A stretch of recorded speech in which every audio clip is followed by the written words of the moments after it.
రైతుల కోసం వారు వేసినటువంటి పంటలు వరదల కారణంగా కానీ లేదంటే తుఫాన్ల కారణంగా కానీ ప్రకృతి వైపరీత్యాల వల్ల ఒకవేళ పంట నష్టపోతే రైతు పూర్తిగా నష్టపోకుండా ఉండటం కోసమే క్రాప్ ఇన్సూరెన్స్ అనేది చేస్తారు.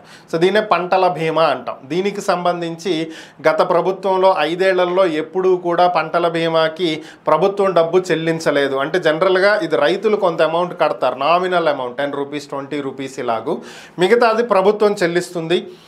ఇన్సూరెన్స్ కంపెనీలు రైతులకు డబ్బులు ఇస్తారు. అయితే గత ప్రభుత్వం మొత్తం మేమే కడతాము అని చెప్పి చివరికి రైతులకు ఏదీ లేకుండా చేసింది అనేది గతంలోనే పార్లమెంట్లో వచ్చినటువంటి ఒక వార్త. ఒక ప్రశ్నకు బదులుగా పార్లమెంట్లో లిఖితపూర్వకమైనటువంటి సమాధానం ఇచ్చారు. అలాగే ఈరోజు కేంద్ర ప్రభుత్వం ఇచ్చేటువంటి బీమా, దీన్నే ప్రధాని ఫసల్ బీమా యోజన అంటారు. సో దీనికి సంబంధించి ఏపీ ప్రభుత్వం అసలు దీనికి సంబంధించినటువంటి కేటాయింపులు ఏమన్నా చేసిందా అని విజయవాడ ఎంపీ కేశినేని శివనాథ్ అడిగినటువంటి ప్రశ్నకు సమాధానంగా కేంద్ర ప్రభుత్వం ఇచ్చినటువంటి సమాధానం ఏంటంటే 2020 వరకు 2020లో అసలు జరగలేదు.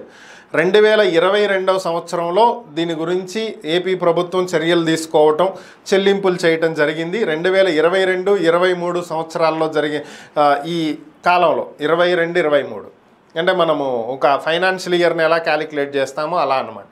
సో క్రాప్ ఇయర్ ఇది. సో దీంట్లో దాదాపుగా 563 కోట్ల రూపాయల వరకు కేంద్ర ప్రభుత్వం బీమా చెల్లించినట్లుగా వాళ్ళు తెలియజేయటం జరిగింది. సో ఇది పరిస్థితి.